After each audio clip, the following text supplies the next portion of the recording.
রোহান, একটা কথা বলি। হুম। মানুষের জীবনে না স্ত্রী হলো সবচেয়ে পরম ধন। আর তুমি ভেবে দেখো, এই স্ত্রী তোমার সব সময় সঙ্গী, তোমার সাথে থাকে, তোমার সুখ দুঃখ বিপদ আপদ সব সময় তোমার পাশে আছে না? তুমি যদি অসুস্থ হও, সবচেয়ে বেশি কষ্ট পায় কিন্তু এই মানুষটা। তোমার সমস্ত কিছুর লায়াবিলিটিস কিন্তু এই মানুষটা নেয় না?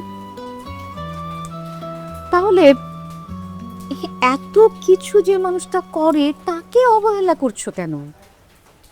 না, আমি তো অবহেলা করছি না, কিন্তু আমার ওয়াইফের থেকে আমারও তো কিছু এক্সপেকটেশন আছে, তাই না? ডেফিনেটলি আছে, এবং সেটা তুমি যদি না চাইতেই পেয়ে যাও, পাও না।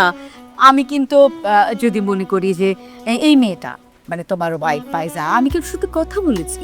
দেখো, তোমার পুরো ফ্যামিলিকে টেক কেয়ার করে, তোমার মাকে টেক কেয়ার করে, পুরো সংসারে রান্না বান্না। তোমাদের যদি বাচ্চা হয় তাহলে সে বাচ্চার দেখভাল তো ওই করবে না?